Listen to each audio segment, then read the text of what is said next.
along with Buddy Warner, who was from Steamboat, Moose's coach and mentor, my mentor, because I grew up in Vermont. Jimmy Huga grew up in California. He was my hero because Buddy Warner and Jimmy Huga were two of the best skiers in America, and I wanted to ski like Jimmy Huga, certainly wanted to ski like Buddy Warner. But growing up in Vermont, I had pictures of them up on my wall, and when I got a chance to actually go to the Olympics with Buddy and Jimmy in 1964, that was just such a thrill. Then, when we won medals, not only did we win medals, but we won medals together. And if you watched the Olympics at Vancouver, you saw Todd Lodwig, Johnny Spillane, Billy DeMong, and Brett Camerata. And they won medals together.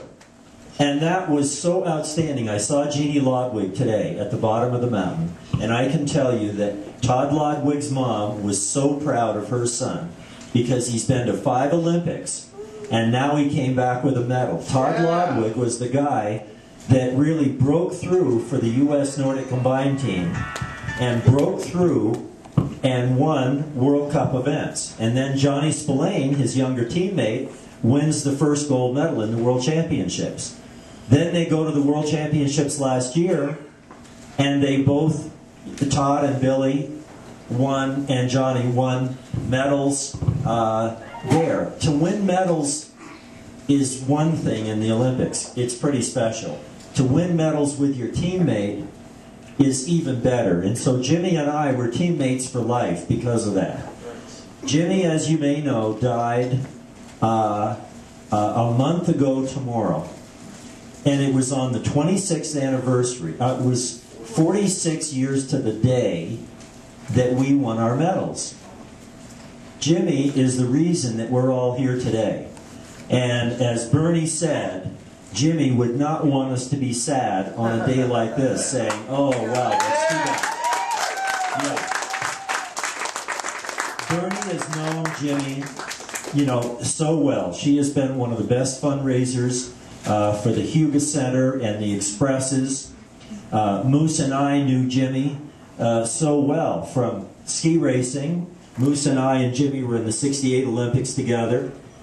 And Jimmy would not want any of us to be sad here saying, oh, poor Jimmy, oh, because Jimmy always said, and I heard him say, people would come up and they'd say, oh, Jimmy, it's so sad. You're in a wheelchair. You used to be an Olympic skier. Now you can't ski.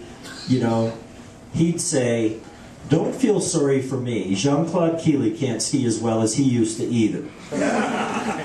Jimmy would also say, don't feel sorry for me. I just have MS.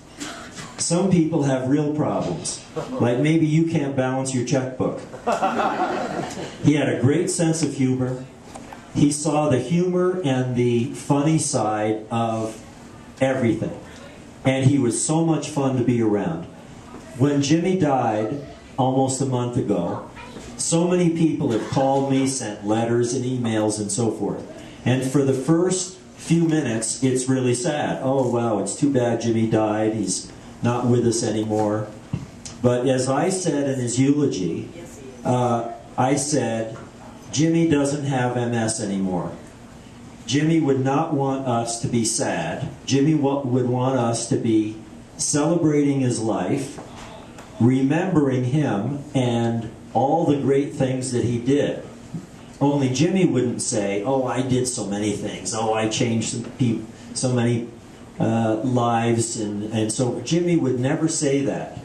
But we all know what a huge influence he was in our lives personally, to be such an inspiration for me and Moose and Bernie and all of you that had a chance to meet him, hear about him, read about him. He was just an incredible inspiration.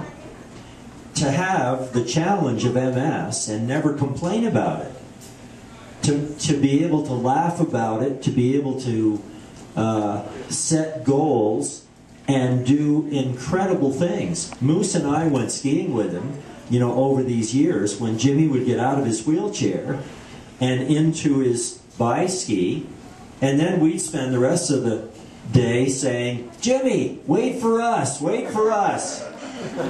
Jimmy loved to go fast. He loved to ski. He loved to be in the mountains. He loved to be with friends. And I'm sure he's up there looking down and saying, "All right, I hope you had a nice time skiing today, because Kid was in charge of the weather. Now, how did I do?"